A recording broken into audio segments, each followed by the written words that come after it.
Hi and welcome. My name is Linus Rosenqvist and I'm finally got around to do a tutorial on these vellum worms things. Let's just see what we're gonna do. So this is what I have here. It's it's kind of a vellum sim of some worms playing in the mud. The rendering is a bit flickery, but yeah, you get the idea, and that's not the important thing. And the comp is a bit off, but yeah, it's actually my first time using Nuke. I've been using After Effects for I don't know, 15 years, and I just wanted to try to do this a bit more professionally, so I used Nuke instead. Yeah, I wasn't that easy to comp, but yeah. Yes, so basically what we have is we have a vellum sim, and we have a terrain, and we have a water sim, and that's basically it. We have some volumetrics and things like that as well, but yeah, that's not that's like just extra stuff. So let's get started. I talked way too long about this. So we're gonna start off. We're gonna do this in a couple of steps, since it will be way too long to do it just in one go. So the first thing we're gonna do is to create some kind of worm, and look at some animation for that.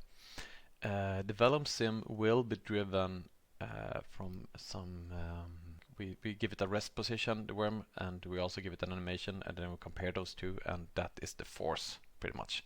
And then we have a whole lot of trouble with getting the orientation and stuff like that correctly, but that's a later question. So in this first part I thought we were just gonna do the worm and set up the basic animation. And the thing is with this is that you could and you should probably use like a better model, but for those that don't have a better model, and unfortunately there are no good models for free on TurboSquid, etc., what I could find, so therefore we do something procedural in Houdini, but that's definitely not necessary for this project. You could follow along from the second part of this probably if you have your own model, but yeah, I'll just do something, and it will be decent. By the way, I won't cover like the rendering etc. from this because it took a bit too long, and I mean it's just kind of a procedural setup with not that advanced. But I will go through the basics, but then you could like do your own stuff probably better. Yeah. So okay, let's get started. So first we're gonna do it on a geonode, of course, and we're gonna call this worm, and we're gonna tap inside. So the first thing we need is some kind of line that will be the like the base of the worm. We do it in the X direction, and we give it a fair number of points, maybe 14. And yeah, let's start like that. Then we're gonna call this start line, maybe. Oh, I had to have caps. Sorry, I don't like caps. Start line. And then we're gonna put on a wrangle because we need to give this some kind of UV. So we say set U and P scale, because what we're gonna do is just a basic copy to points. And by the way, yeah, this is many parts of this is basic, but some parts is a bit more advanced. So you could probably follow along, but like the matrices stuff might be a bit over your head if you're just new to Houdini. There are a lot of good tutorials on that. Some guy that did a little bit of math things recently that posted in Houdini Artist on Facebook. You can look at that if you want to get up to speed with those things. It's not that hard, but it might be a bit tricky to get your head around it when you first start. Okay, never mind. So we start with giving it a U attribute, and we just float the point number, so we get that as a non-integer, and we divide it with the float of the num-pt, and we subtract 1 from that. Of course, we should add here as well. This gives us a value between 0 to 1, running running over the points. So you see we have 0 to 1. 0.00, 0.13, which is the last, is 1. The reason you do -1 is because you start on 0 instead of 1.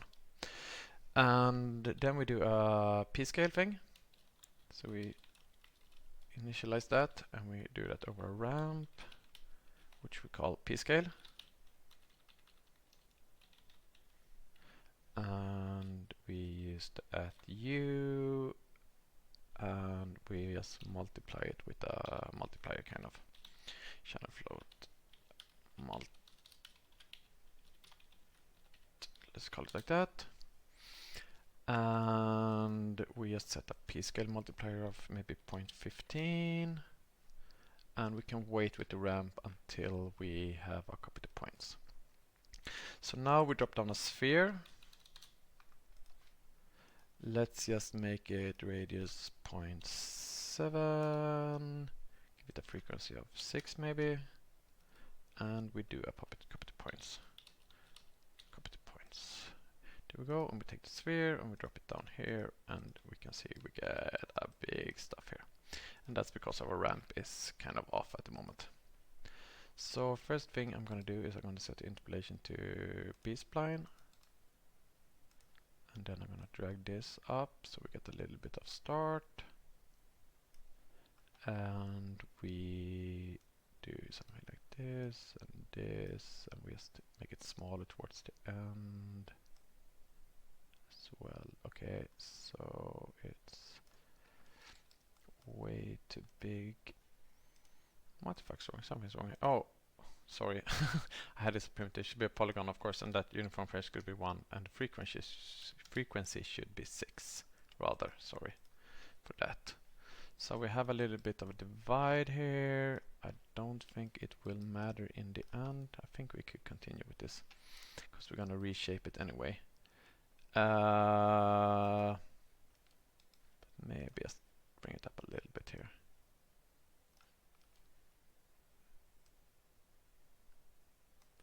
Yeah, maybe. So yeah, we try. We'll see. So we just make this into a VDB, and this is not very efficient, of course, if you want to keep this low poly, which you probably would want to, a bit more than I'm doing. So do something point, we can start, we don't have to go that far, but we can maybe do like this, 0.2. Good. And then we're gonna see this, and we're gonna bring down a tube, because we wanna cap it in the bottom here. So we bring down a tube. I'm gonna do it like that. We can make it a polygon. We should do it on, let me see, the x-axis, right? And we're gonna add end caps, and the center could probably be 0.5. And let's bring down the radius to 0.2 maybe.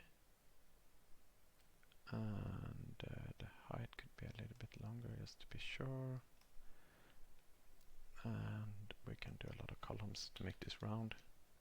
Maybe, fuck it, make it 100. And just move down the center, I guess. Maybe something like that. That's probably good enough, maybe a little bit higher.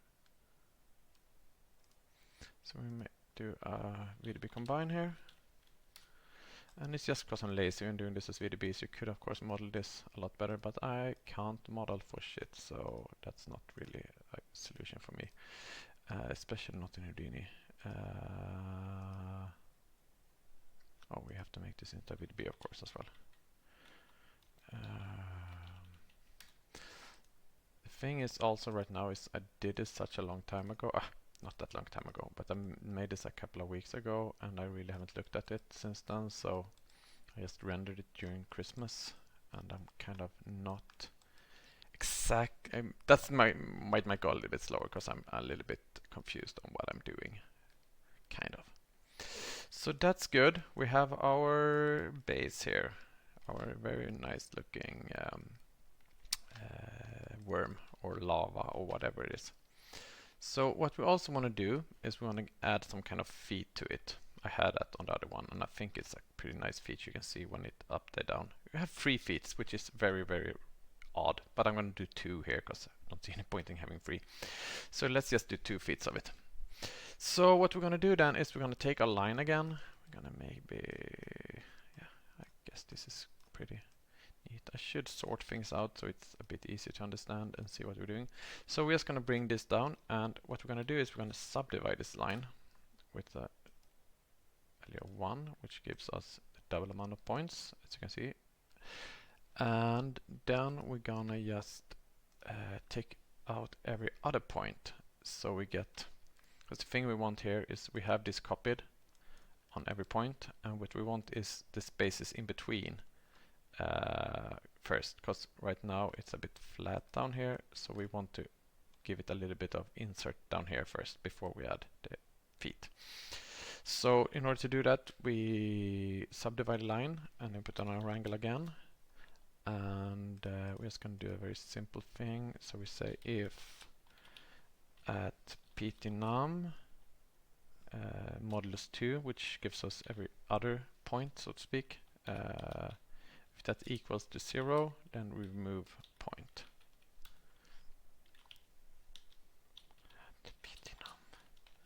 So let's do it like that, and what we can see now is we have, if we look at this, we have like the other thing, which is good because that's what we want.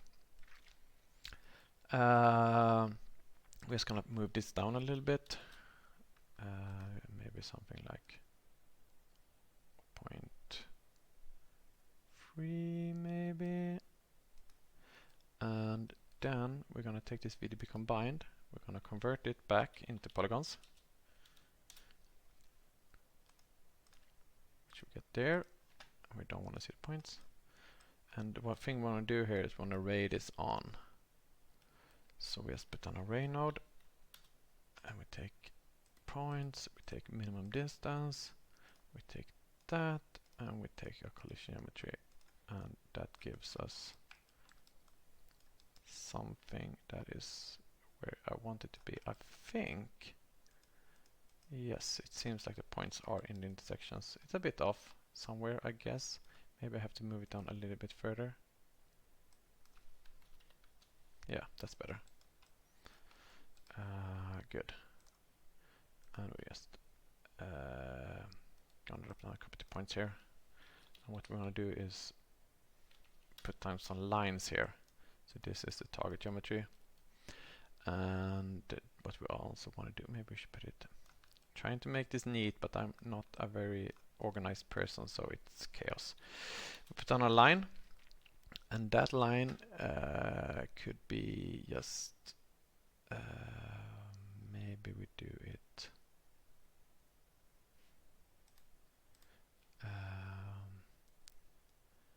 make it a little bit, let's see here, yeah, we should do it on the origin Z, I think is correct here.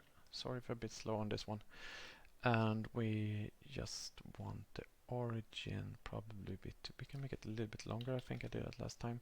I'm just going to copy this and make the origin minus that. We don't have the need to see, we can minus distance divided by 2. There we go. So we have it in the middle, which is good. And then we just do, we're gonna do a line U here as well, like a UV attribute thing. So we're just gonna call that give UV.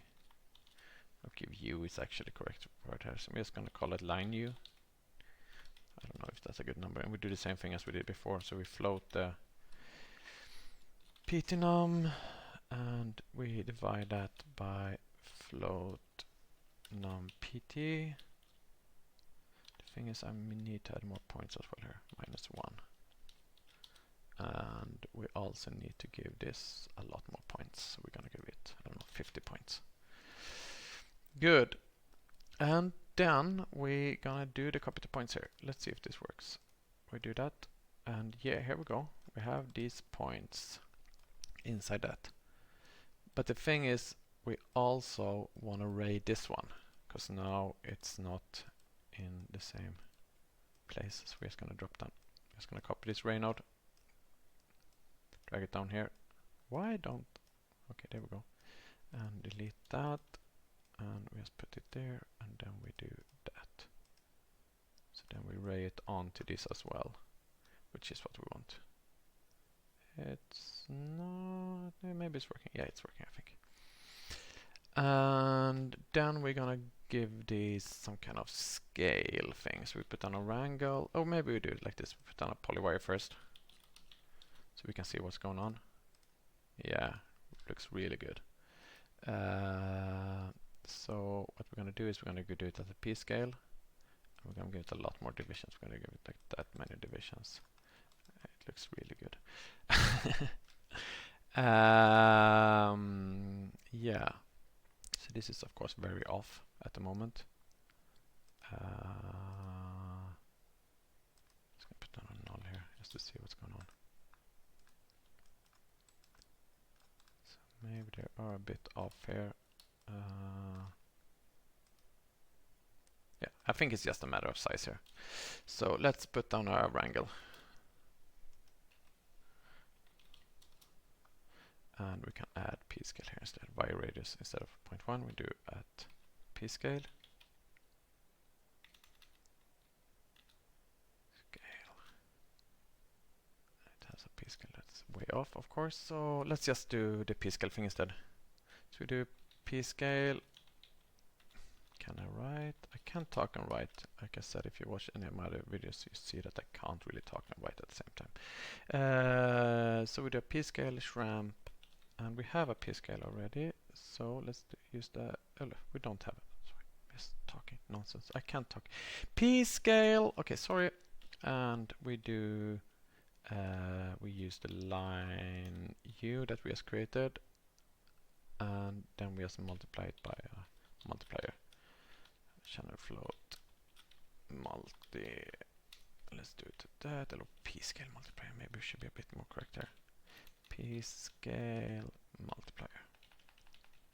So let's do it like that. What's wrong here? A point line use, sorry. That's good. And then we look at the polywire and we get nothing because we have 0 here. So then we need to give it a ramp. And the ramp should probably be something like small. We're gonna give this as a B-spline. I'm gonna give it a B-spline. I'm gonna do it really, really small, 0.0056. Here we go. Now we're starting to see something. And we're gonna give it big in the middle, and we're gonna get it down there. It doesn't have to be 0, but we do something like that maybe. So these are gonna intertwine with the other thing. And then we need to make this into a VDB. We can tweak this later on as well. We're just gonna take a reference from the other one up here. So we use the same scale. And then we're gonna reshape it a little bit, I think. Let's make it grow a little bit. And I don't know how much, but let's try something like 4. Maybe that's too big. And now it's getting a bit clumsy here. It's gonna move things.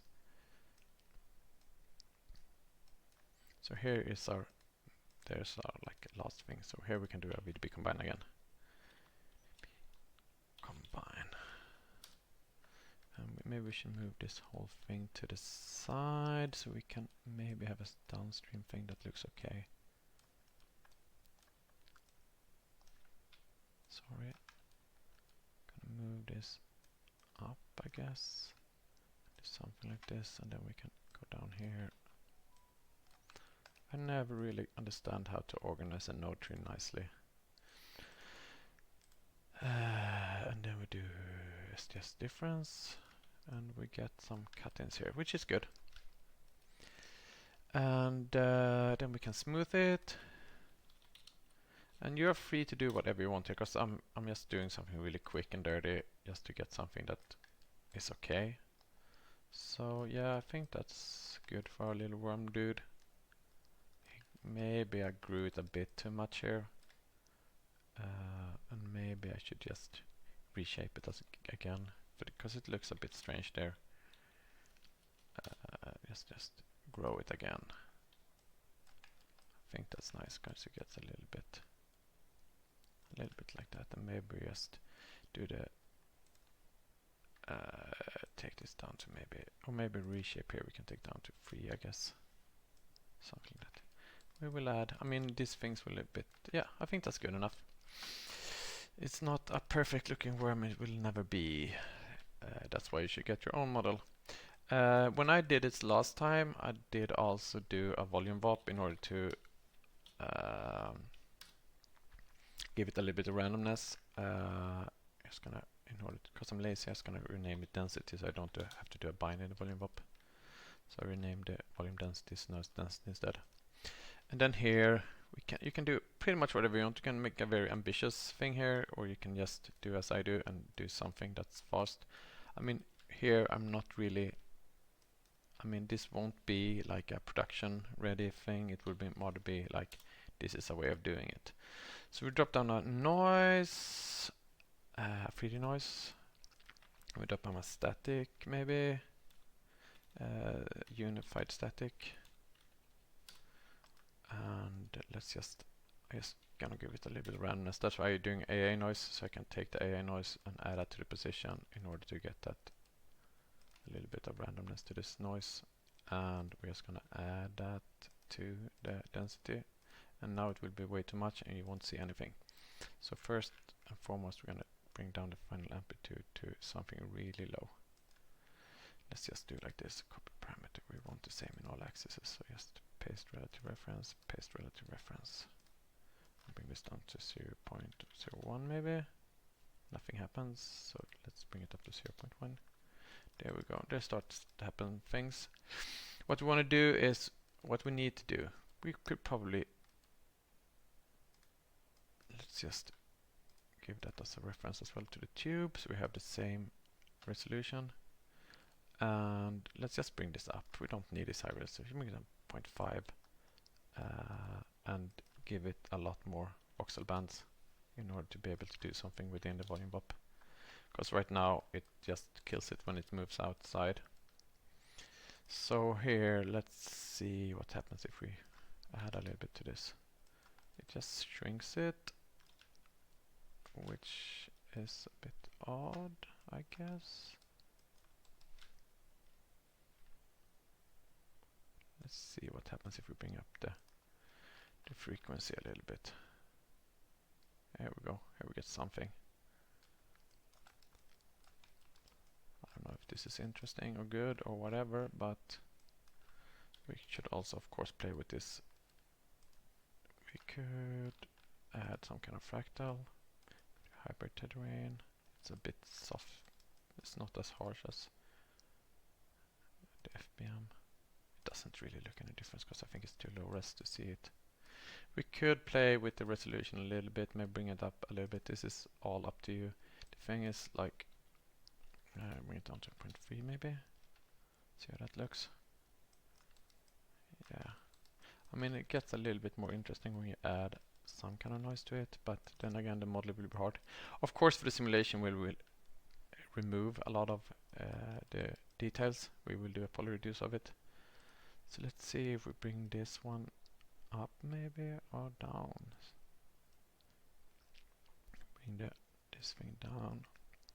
We bring this thing up maybe a little bit too.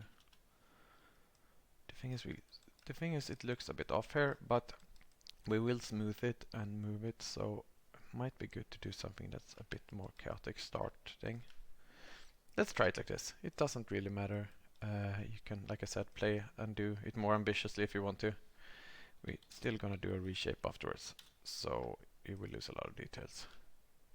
So let's bring this up to a lot, like 4 maybe. Yeah. So this is a bit organic shape, I guess. There's some randomness. You could, of course, also analyze the curvature and grow it rather here than in the steeps. So you can do a lot of things if you want to. And yeah, you could also add a face to it or whatever. But right now we're gonna try to add some kind of feet to it. And for that we could use our old line from up here. This one. I think no, maybe the start line. Yes, the start line would be good. So let's just do object merge down here. Let's rename this as well so it's known as, yeah, it's start line, sorry. So we do object merge. I think this is a easy way of doing it so you don't have to do all those. Let's see, start line. There we go. There we have the start line.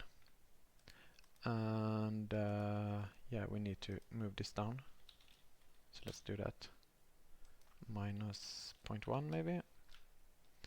And then we're gonna do the classic where we just ray it on. So we're gonna convert this into a polygon. What we're gonna, yeah, like I said, we're gonna do the feet thing. So we convert it and we ray it. And again we do points and we do minimum distance and we take that one and we take that one and we'll see what we get. Did anything happen? No, it didn't. Because we converted the volume, we should go to the polygons and then it will work. Yes, so there we go, we have our line that's being converted. The thing is we want this on two sides, so we're gonna do a transform and we're just gonna move it a little bit to the side and let's say we translate it 0.5 and we do another transform in which we copy this and we paste relative reference and we do it as a negative. And then if we merge these two, we get these. Maybe that's okay. Yeah, I think it's okay. Maybe a little bit less. 0.44 maybe? Yeah. And then we just ray it again. There's a lot of raying going on. So we do that and we use the same thing as we did before, that one. So it's on. And then we add a sphere here as well.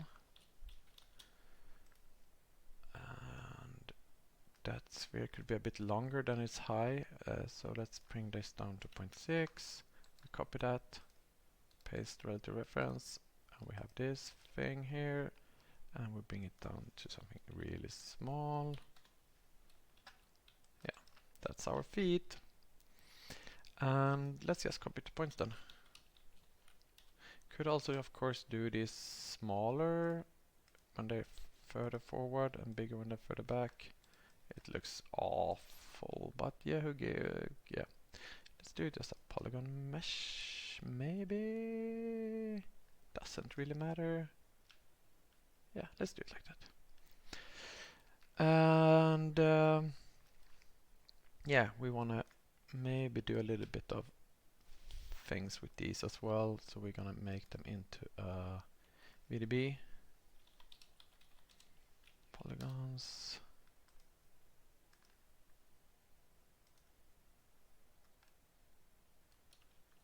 Yeah, and we have to, maybe we should keep the, just gonna keep the same size as we had before. So there we go, we have our feet. Maybe they're a bit big though, so let's just bring it down to uniform scale 0.15 instead. Yeah, I think that's good. And we could take the same volume drop, but maybe do a little bit different with it. Just give it a little bit of randomness to it. And of course, would you model this, it will probably look a lot better, but this is how I'm doing it at the moment. So yeah, it's called surface here, so we need to change it to density.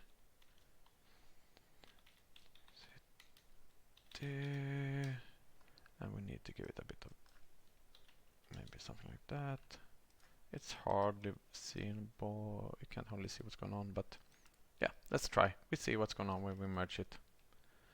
And this is only for that one, so we take this and then we do a VDB combine down here.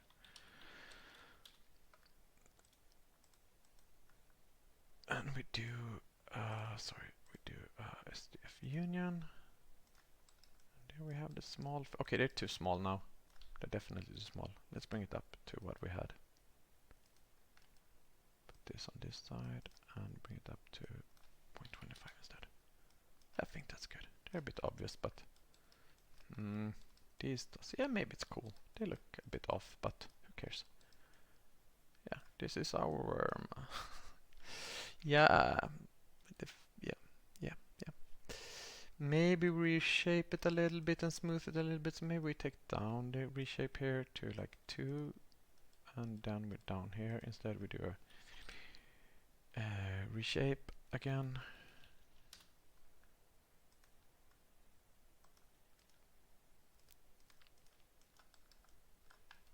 And yeah, maybe do a smooth, or maybe not.